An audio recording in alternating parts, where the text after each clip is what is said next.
morning we're voting on 6 judicial nominees, and I would like to address one of them, and that's Steven Menashi for the Second Circuit Court, and then one other.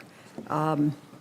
Menashi, as I think every member knows, is an advisor to White House aide Stephen Miller and a member of Mr. Miller's White House Immigration Strategic Working Group. This working group helped push the White House's policy of separating children from their families, which still has not been fully rectified despite a court order to do so. Mr. Menashi was also worked as the acting general counsel under Secretary Betsy DeVos at the Department of Education from 2017 to 2018, where he was involved in all aspects of the department's operations. That's in quotes.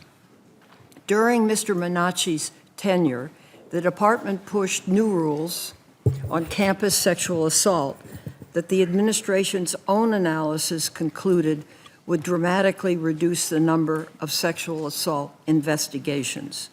The department also eliminated rules to hold for-profit colleges accountable for defrauding their students and saddling them with debt. During Mr. Menashi's hearing, I was asked about his work in the White House. Specifically,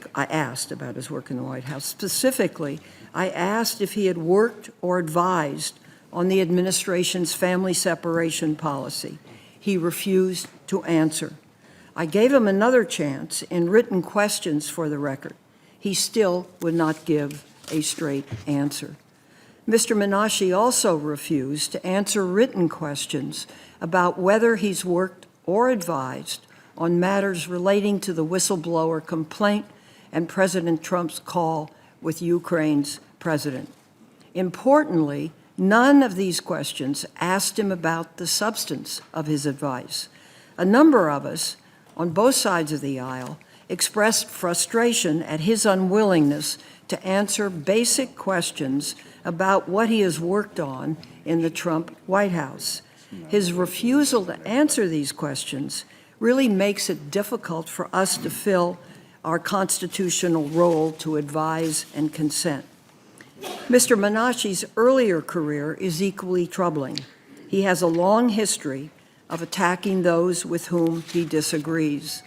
He compared trial lawyers to cannibals, writing that, and I quote, "have been feeding on the public for long enough," end quote. That's the New York Sun, December 21st, 2004. He wrote that a major LGBT rights organization had, quote, "incessantly exploited the slaying of Matthew Shepard for both financial and political benefit," end quote. And he compared affirmative action in college admissions with the Nuremberg laws.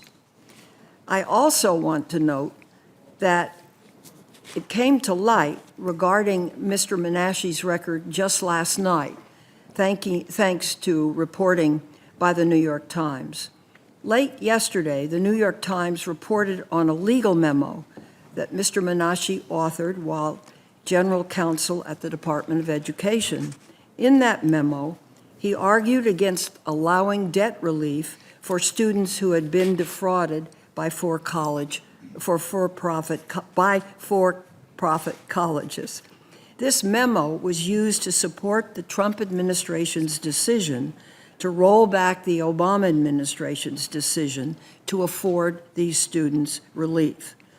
I think it's really appalling that this committee only learned about this memo and Mr. Menashi's legal position on this issue through a leak in the New York Times.